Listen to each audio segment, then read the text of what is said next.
Are you looking for the magic to make your life truly count? Do you want the secret formula to make every day your best day yet? Hello, and welcome to the Finishing on Fire radio show. And now, here are your show hosts, Dave Wadsworth and Greg Vance.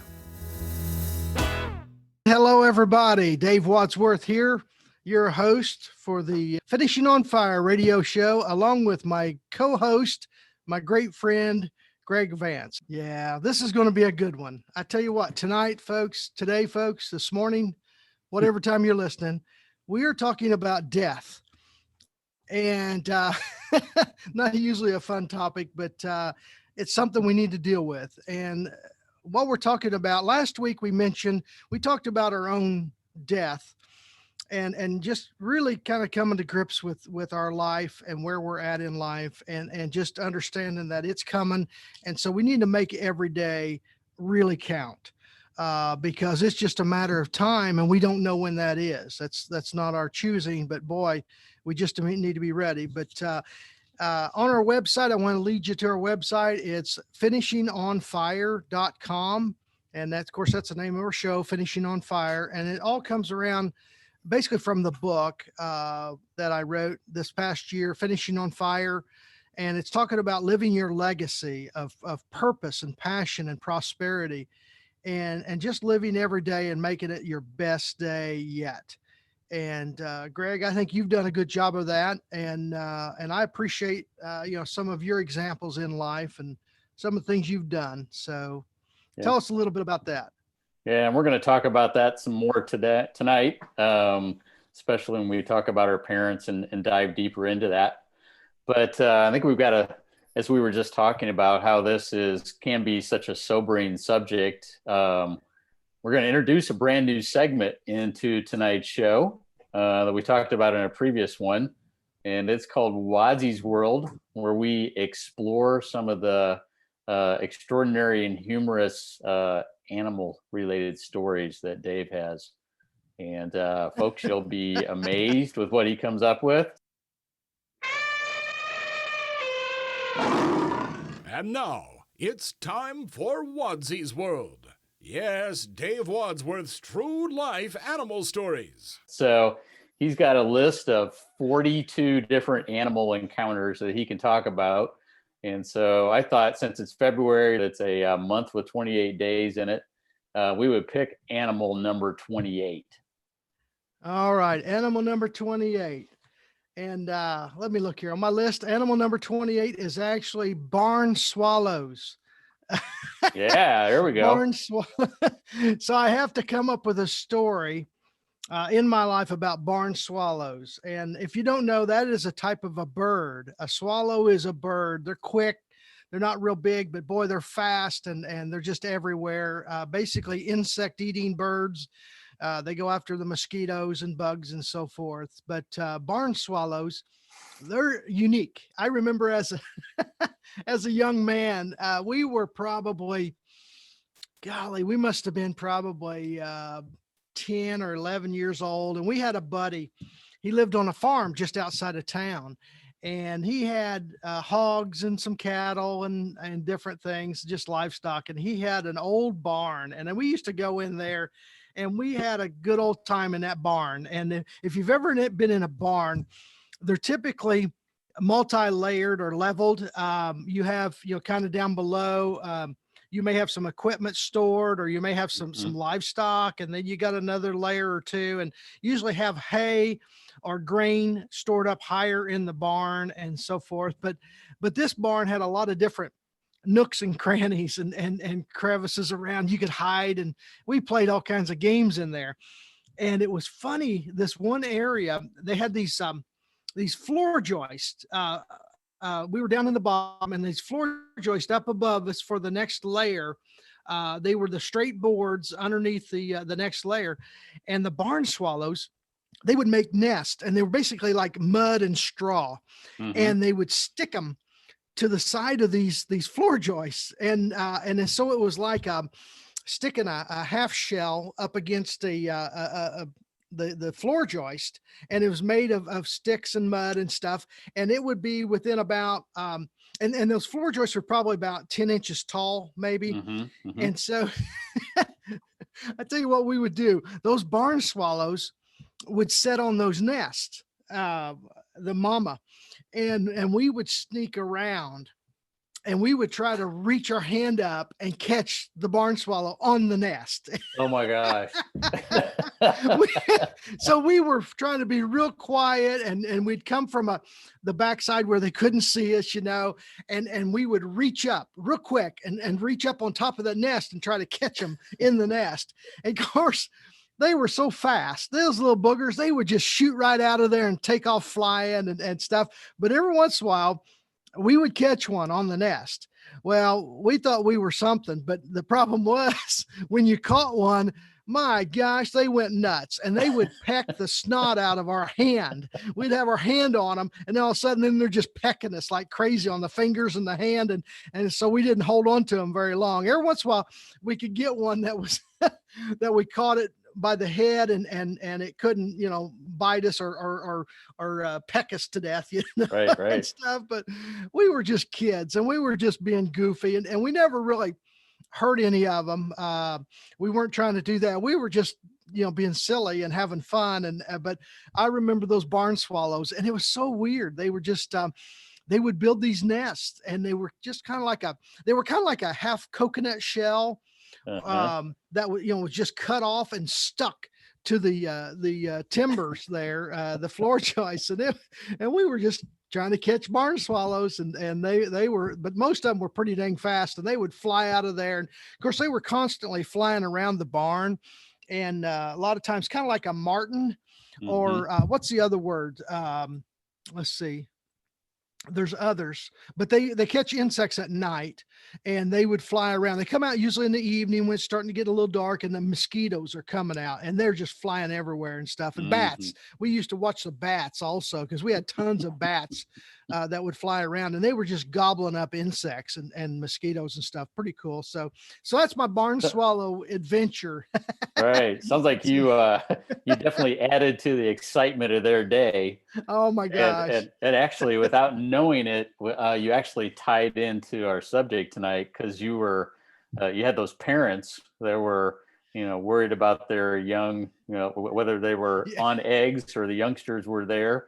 Yeah. And so you got that whole dynamics of the parent and the small birds and such. But that's true. That's true. Yeah. Because we, and we are talking about tonight, last week we talked about our death, and then tonight it's about our parents, our mom and our dad. And the title, I guess, is like Going and Gone, because, of course, Greg, at our age, we either have parents that are very, elderly and they're in their late stages of life, or they're already gone. We've already lost them. And now tell me about your situation as far as parents and so forth. Can you describe that? Right. So for me, both of my parents have passed away. My father passed away nearly 30 years ago. Wow. Right at 30 years ago. Yeah. My mom has been, that's been about 9 years ago.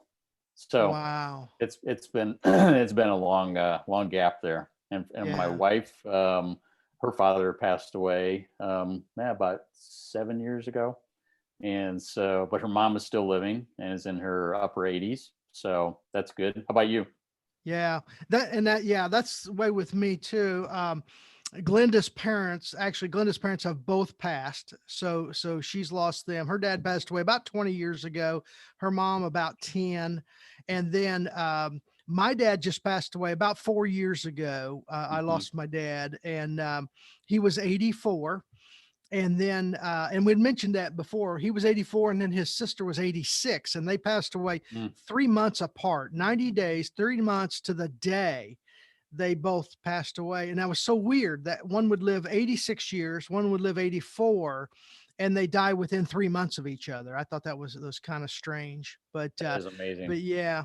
And so we've gone through that grief. And then of course my mother is the only one alive. And I've got some story.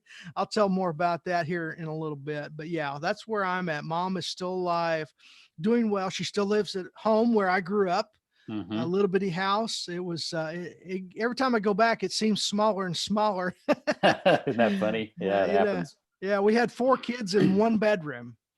And you talk about, wow, it was a close knit family. My poor sister, 3 brothers and a sister, it's like, or 3 boys and a girl. So it was kind of tough, but we just, you deal with what you got. So yeah, yeah. So, So so before we went on the air tonight, you were telling me about let's call it an interesting encounter you had. We labeled it the Trifecta of Legends meeting.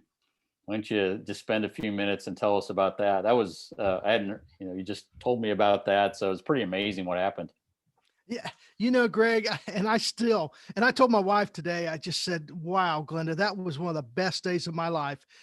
3 legends are just a one day, and actually within, a few hours of each other, but just kind of Mm-hmm. neat. This show and the book, Finishing on Fire, talking about how we live each and every day to the fullest, and really be alert and be aware of who we're around and who we're with and what we're doing, Mm-hmm. and just enjoying it, really enjoying the ride, I guess.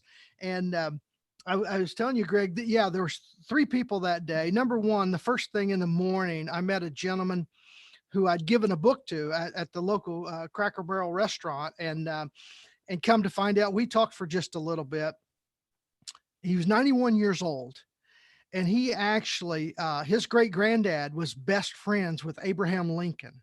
Mm. And they actually went down the Mississippi River, went down the Ohio River, down to the Mississippi, down to New Orleans. And that was a famous trip. And when Abe Lincoln was a teenager, he was a young boy. Well, he's probably, what was he, 17, 18, maybe 19 at the latest. But anyway, Okay. I guess beyond 19, you can't be a teenager anymore. But but this gentleman, his great granddad was a gentry, and him and this gentry, his great granddad, him and Abe Lincoln were buddies, and they took that trip to New Orleans, and that's where Abe Lincoln encountered his first slave auction. There in New Orleans, and it upset him so much. It was just horrendous to see these people treated like they were, just like animals or worse. It was just awful. And so that really cemented in his mind that he was definitely against that kind of life for people. So he was going to fight that. But so I had breakfast there, and this gentleman, we got to talking, and I'd given him a book about a month or so ago, and he loved Finishing on Fire. He said, man, I love that book. I couldn't put it down. And I thought, man, buddy, your life must really suck if you got to, no, I told him I appreciated that, but it really, it stuck with him. He liked a lot of the ideas in it, but I had breakfast, and then he came over and we talked a little bit, and it was just interesting to know that his great granddad was buddies with Abe Lincoln. And then I was on my way actually to pick up my mom. We were celebrating my mom's 86th birthday. And so I told this gentleman, Bob, I said, Bob, I'm headed up there to see my mom. I was going to buy a gift for her there at the Cracker Barrel gift shop. And he had these pieces of artwork. They were like in a picture frame, but they were made of seashells, and he'd collected every one of them, and he glued them on there in a beautiful arrangement, and all sea urchin parts and seashells and all these different ones. And he painted them and did different things. And he would take them down to Fort Myers, Florida, Sanibel Island. And he had won several awards with his artwork, and they were beautiful. Wow. So I thought, you know what? I'll just buy one of these for my mom. And that's what I did. I bought one from Bob. So 91 years old. I talked with Bob. I bought that off of him. I took it to my mom, and then we went to lunch and met my brother at this special restaurant, Amish. It's called Lakeview Restaurant there on West Boggs Lake. And we go there about every year for her birthday. Now, I wanted to go to a different restaurant, the Gastoff, which was another Amish restaurant. But my brother said, no, Dave, I want to go to this one. And mom liked it too. It didn't matter to her really. And so I told her, I said, Mom, we're going to take you over to the Lakeview Restaurant today. And she was excited. And I said, okay. So we go over to Lakeview Restaurant, and we eat our lunch, and we're sitting there by the window, looking out the lake. And then I'm going up to get dessert, and I'm coming by this table, just 2 tables away. There's an older couple, and they were celebrating his 100th birthday. And I'm like, wow. And I hadn't really paid much attention. And as I walked by, the waitress said, "Hey, somebody bought your lunch." And he was excited, and his wife was excited. And I kind of looked at him, and I thought, wow, I think I know that guy. And I hadn't seen this guy for years. And of course, I know people everywhere, Greg. I've been all over the world, and it seems like I run into somebody I know, or their cousin or whoever. So, so I go back to the table, and I come back. I said, "Mom, I'm going to go over and talk to this gentleman." I went over there, and I looked at him, and he looked at me, and I said, "I think I know you." And I said, "Are you Fred Woods?" And he says, "Yes, I am." I said, "You probably don't remember me." He says, "Well, if you take off your mask," because we had our COVID mask on, he said, "I think I might remember you, recognize you."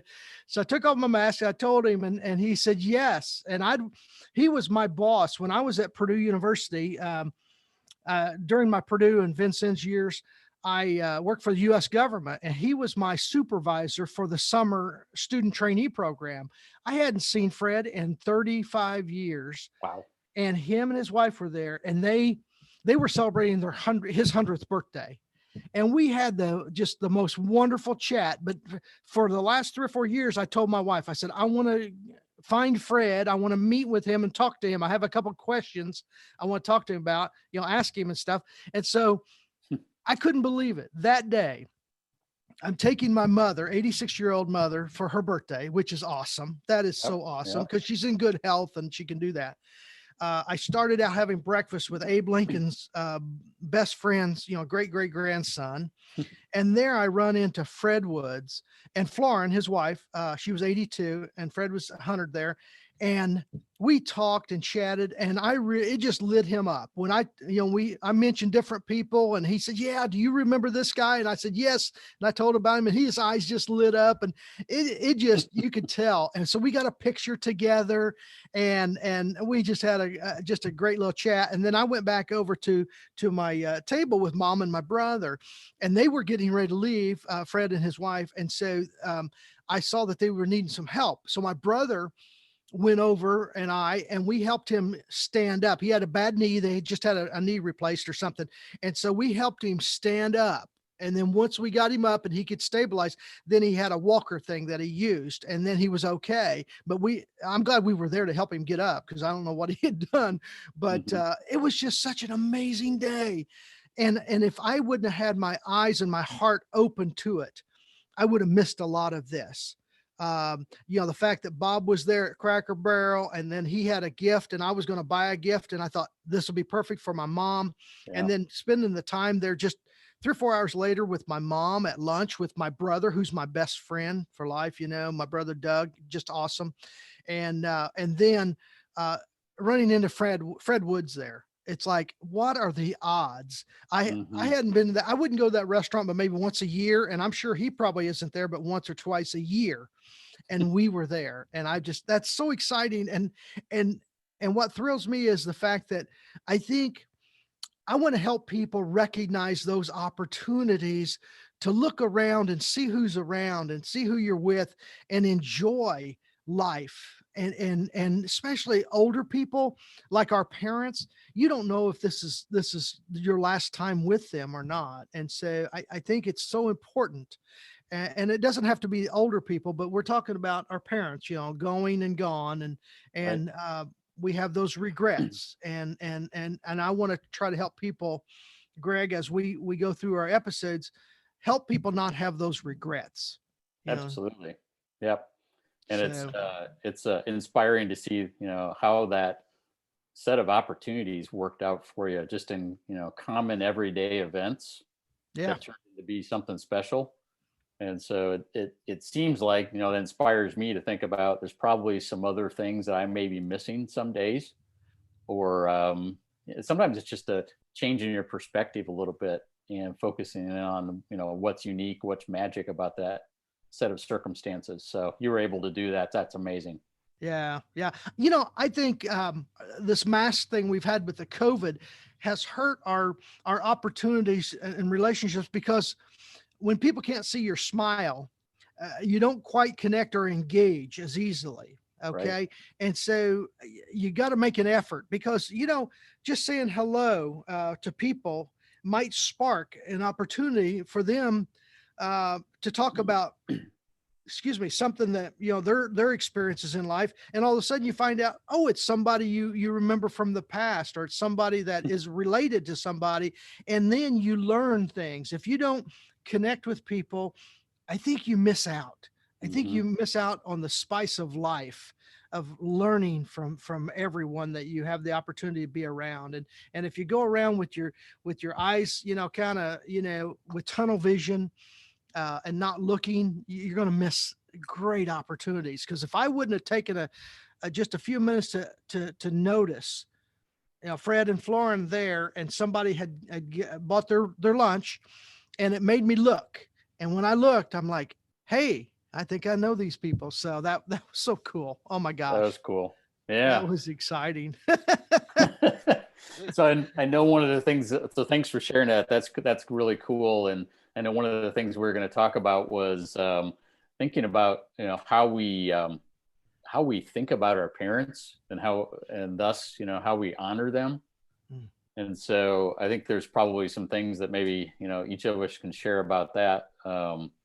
I can throw in a couple things here right off the bat. It's interesting if you think about, my parents have been both passed away for quite a long time.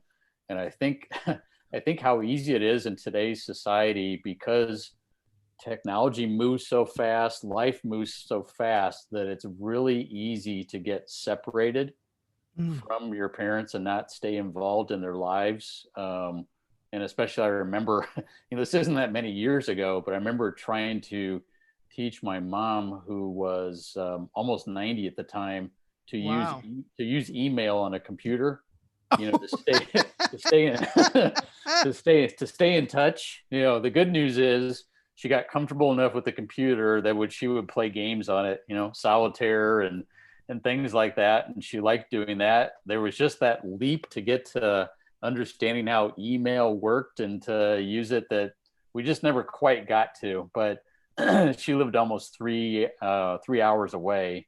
Oh. And so it's a little bit of a challenge to you can't go every week. Well, I guess you could. It's difficult to go when you've got a growing family, when you've got teenagers, and to try and be at your parents, whether it's one of them or both of them at the same time. It's so difficult to fit that into life. So you look for some of these other conveniences to keep you connected at the same time. So I don't know. What about you? What do you do to stay connected? Well, Greg, you made a good point. It reminded me of something in the book, Finishing on Fire.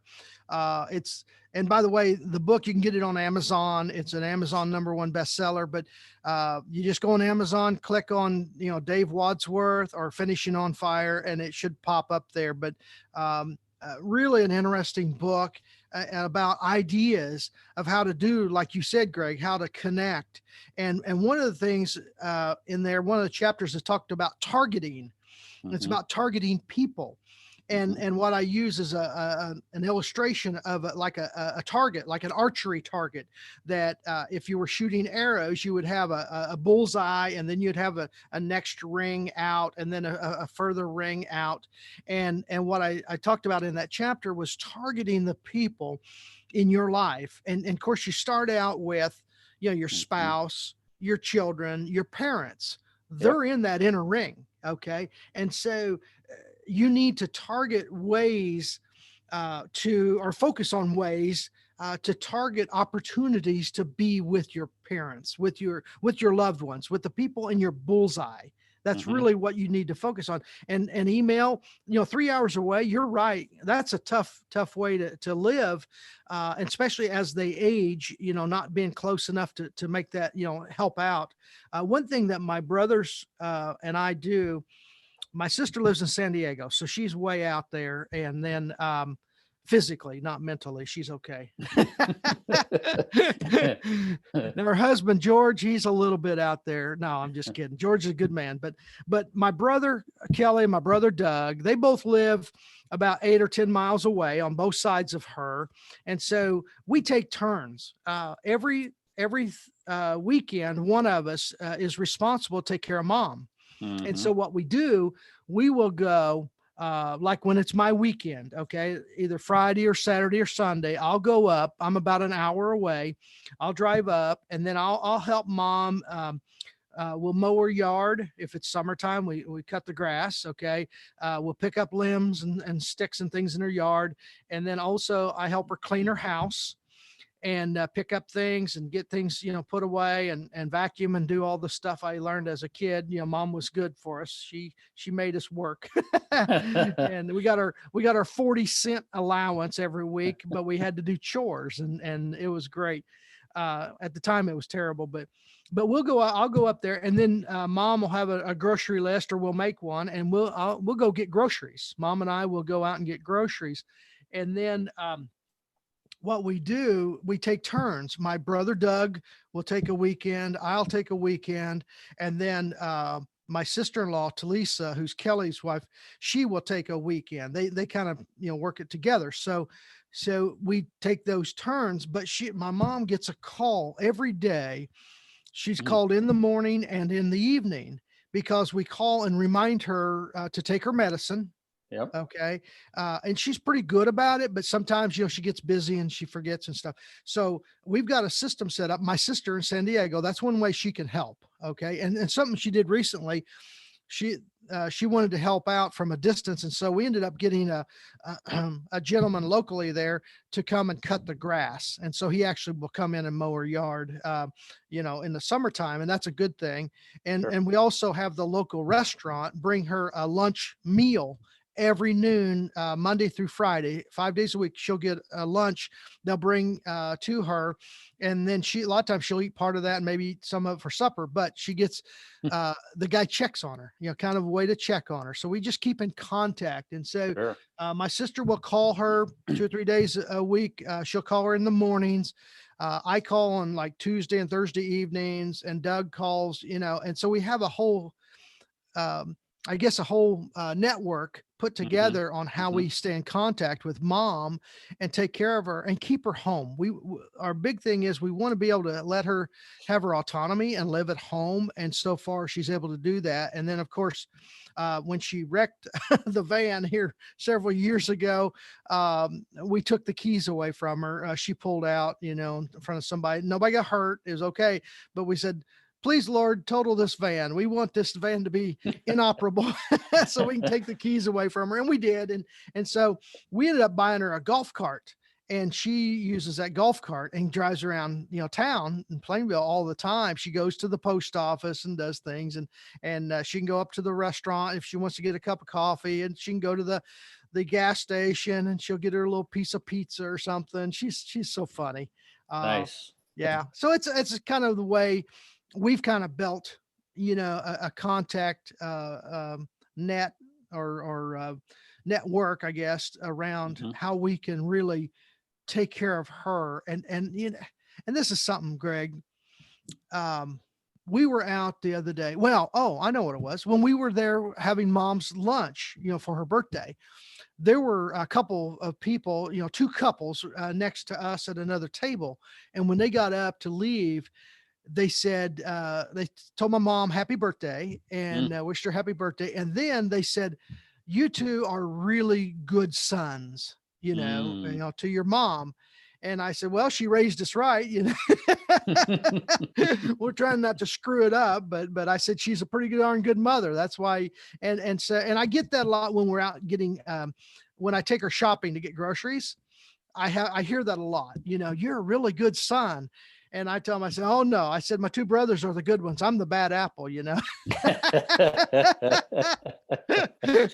Oh man. Yeah. So I really like what you and your siblings have worked out there. That's one of the best systems I've heard, laid out and put into practical use. And how many years you've been doing that? Oh my gosh. Well, it's been Dad went to the nursing home. He had a stroke. So probably 7, maybe 8 years that we've actually been working with her, and it's kind of been a work in progress. But yeah, I'd say 7 years, 8 years at the most, where and gradually we find, what works for her, and Sure. and our schedules. My wife works every third weekend at the hospital, and so that's the weekend I choose to go take care of mom. That's Hmm. my weekend. So that way, Glenda, while she's at work, then I can go be taking care of mom. And so Perfect. that's really, yeah, it works out great. And we all fill in. I mean, I am so blessed to have the brothers and sister that I have. It is amazing, the life I've had, and I talk about that in my book, Finishing Hmm. on Fire. Just the enjoying who's in your life, and they don't have to be brothers and sisters, but enjoy the people in your life and do it on a daily basis. And it really enhances your life. It makes your life rich and full. And I know, Greg, you've got a wonderful family, and I know like you said, your parents have passed, but you're passing on that legacy. Your children, your Hmm. grandchildren, you are, um, you focus in on them. You spend a lot of time with them. You've loved them and respected them, and taught them. And I really admire that in you, because that's your legacy. And you've not spent all your time working and neglected your family, or had hobbies that took you away from your family. You've really, Sure. yeah, focused in and said, you know what, this is what's important. This is what means, something to me. And so hopefully when you're, 95 or 100, your kids and grandkids are taking care of you, are loving you, and respecting you, because of how you, raised your children, and how you were the example for them, each and Hmm. every day. And so that, it comes back to you. Yeah, I appreciate that. Yeah, and the Yeah. way that, I mean, what you just testified to with the trifecta, but especially your mom, that's a legacy of she and your dad together, or your two brothers and your sister, and so that's excellent to see. So yeah, that kind of takes us to another bit of a, I guess, segment here is, we've already started on it, I guess, without knowing it, and that is honoring your parents and what that looks like. And I think that's been some really excellent illustrations. Is there anything else come to mind when you think about honoring your parents?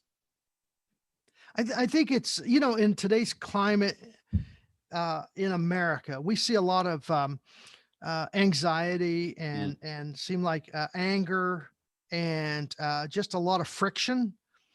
And I hate that. I really do. I just don't think that that's healthy for anyone, and stress. And so what our show is about is finishing on fire, and it's about respecting people. Yes. Okay, giving people, no matter who they are. Okay, and I really believe that how you treat people that can do nothing for you Hmm. is the measure of who you are.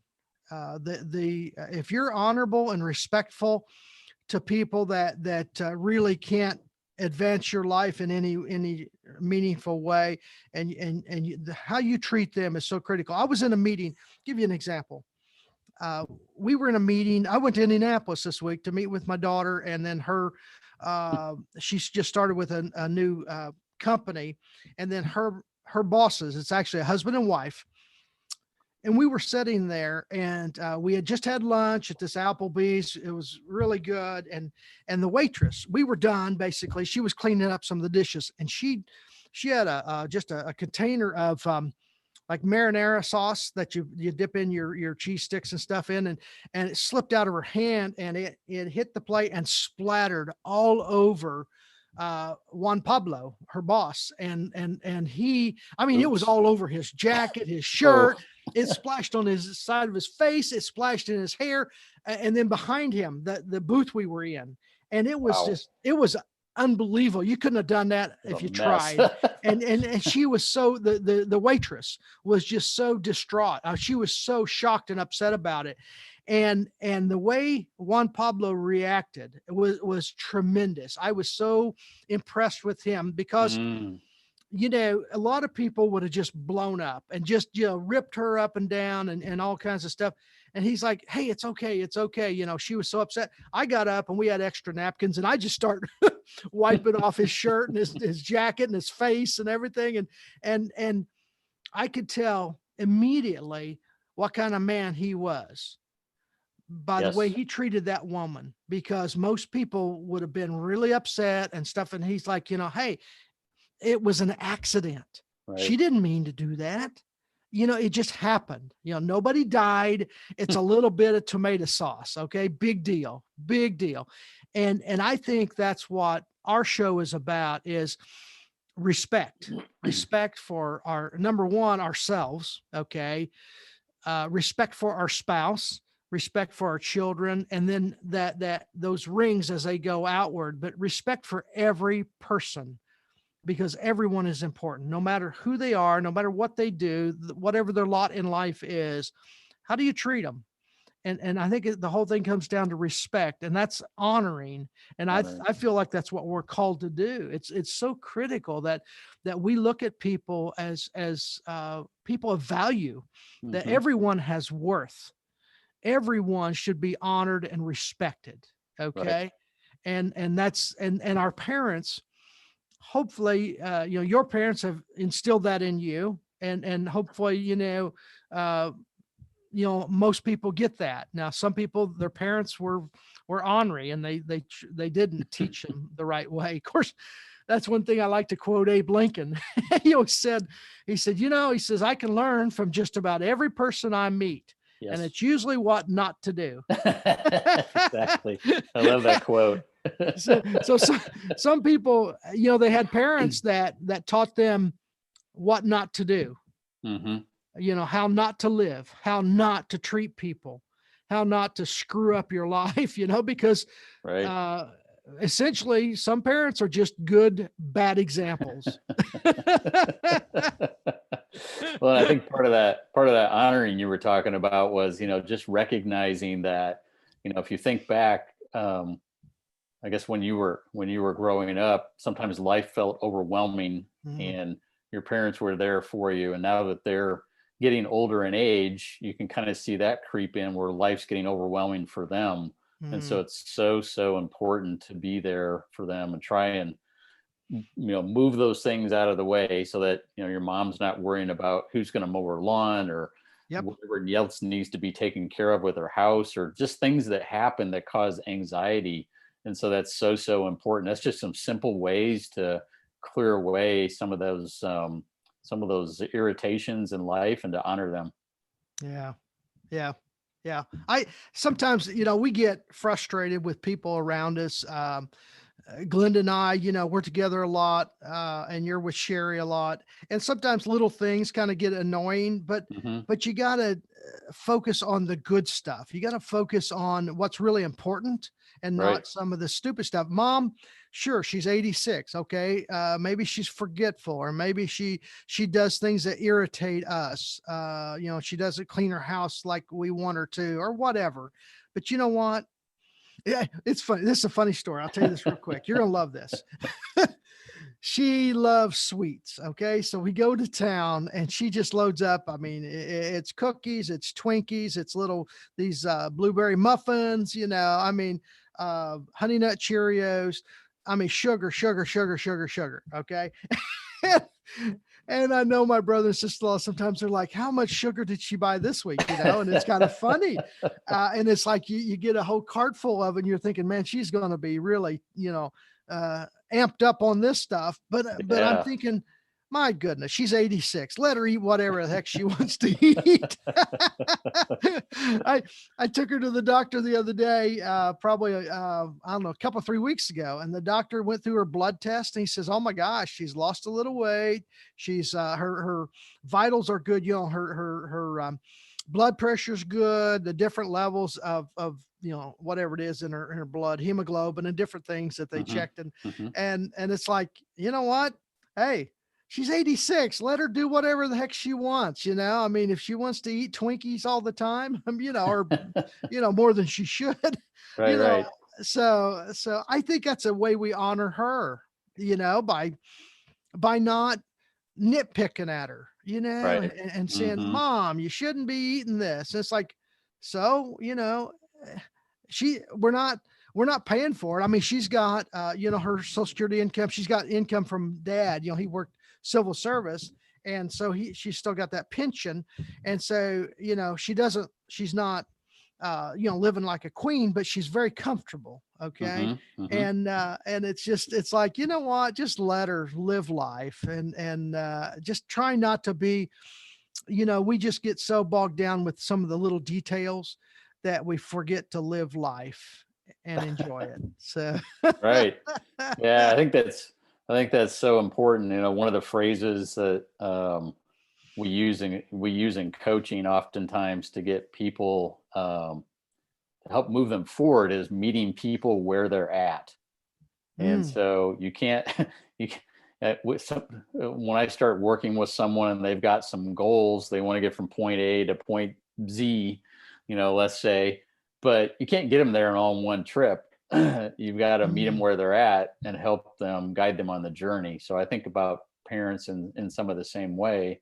As things change, you got to meet them where they're at. And so I mm. think what you just testified there too is the ways in which you and your family do that. So that's tremendous. I love that. Yeah. Yeah. I think you've coached a lot of people, and Greg, I think you've changed a lot of lives. That's exciting. I've heard you talk about some of your clients. You haven't told me all the details about I don't need to know their names and stuff, but Sure. some of the stories, and that thrills me to hear the lives that you've changed, how you've, coached them. Well, your business is called Career Meets Purpose, right? Exactly. Yep. Career Meets Purpose, and how you meet them where they're at. And then you develop this game plan, and you say, okay, it's exciting for me to sit back and watch you do that. And I'm sure for them, what you're doing is changing their life, because a lot of them are in situations that they feel stuck. They Hmm. just don't know where to go next. And you're there as the guide, as a mentor, the coach, and you can really lead them through this. And sometimes it doesn't take a whole lot of tweaking. Maybe they're going the right way, but they're off just a few degrees, and as they go, they're going to be in the ditch pretty easily. Right. Or maybe they've gotten into the ditch, but they haven't flipped the car over, and it's not on fire, and it's not like the gasoline tank is leaking down on them, so but in a lot of situations, you become, as a career coach, oh my gosh, you are a huge lifeline for these people, and the way you honor them and treat them, and encourage them, it's pretty amazing to me. I'm just that's thrilling, that the Well, impact that you have on their lives, and that ripple effect from there, all so. right. Well, I appreciate that. Yeah, it's amazing to be able to do that. Yeah, I don't think if I've ever told you this before. The oldest person I've ever worked with, I believe he was 73. And Wow. I can't go into all Career the coach. yeah. So and exactly, and he was going through a little difficult time in his life, and searching for his next opportunity.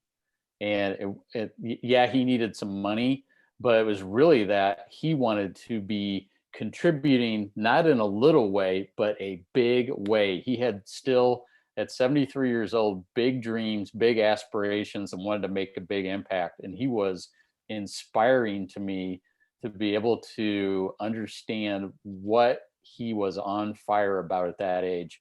And so it was just an encouragement to me. So anyway, That's well, cool. yeah. So Very cool. anything else you want to touch on before we go to our 2-minute warning? No, we need to get into the 2-minute warning, because Yeah. that's another segment we've got. I know, Greg, we've got many different segments we're going to get into, and of course the Wadsy's world with my life and my world of animal encounters throughout my life. I've got some great stories. They're awesome. But one thing we want with our program is challenges and just some eye-opening things. And the one segment we want to kind of finish up here with today in our episode is called the 2-minute warning.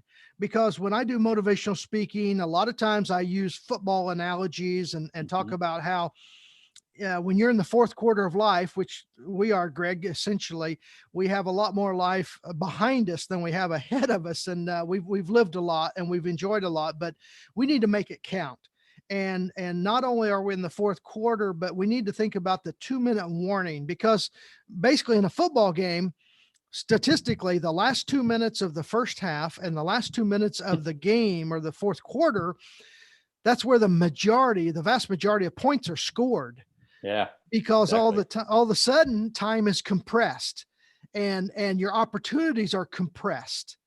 And that's what we're talking about. Finishing on fire. We're talking about focusing and compressing our actions and our time is compressing. So we have to do something. So we're focused on that. So the 2-minute warning, here it is.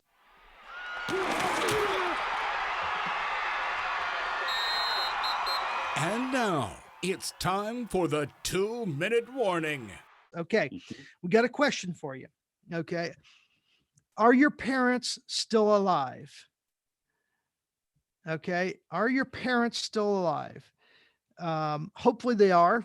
If they're not, okay. But if they are, then here's the 2-minute warning. Here's what you do. If they are, yes, they are. Here's what you do. You call them right now. Get on the phone, call them.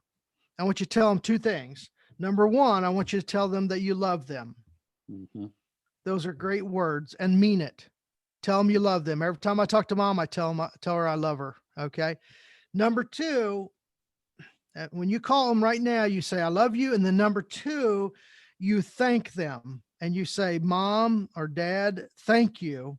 And I want you to tell them 1 or 2 or maybe 3 things that they did in your life that had a big impact on you. Mm-hmm. Something that really meant a lot to you. Something that maybe it's a habit that you learned that they taught you, and it has served you well throughout your life. Or maybe it's just a lesson in life that kept you from going in the ditch, or kept you from crashing and burning. Yes. Just some life lesson, whatever it is. So number 1, are they alive? If yes, you call them right now. You say, I love you and thank you, and be specific on the thank you. I think that's a great thing to do. Okay. This is your 2-minute warning. You may not have another chance. You may not have tomorrow. We're not promised tomorrow. Now, here's the other issue. If your parents are gone, if you've lost your parents and they're no longer with you, okay, I'm sure you probably have a mentor or someone in your life, a senior person, someone older than you that has experienced a lot of life, and they've helped you. They've had an impact on you, whether it was a teacher, a coach, maybe an uncle, a good friend, someone in your life, and they've had a strong impact on you.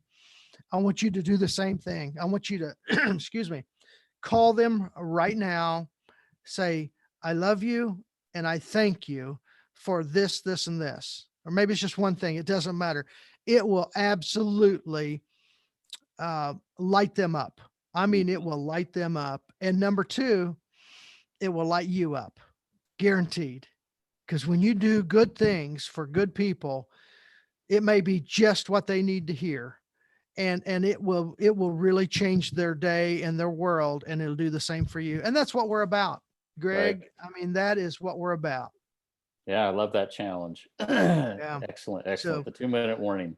2-minute warning. 2-minute warning. I'm telling you, tick, tick. Not a lot of time left. So there you have it. So you take care, Greg. Good to see you. And we will talk to you folks next episode.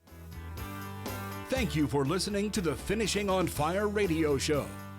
Be sure to visit finishingonfire.com for more great content. Go light your world.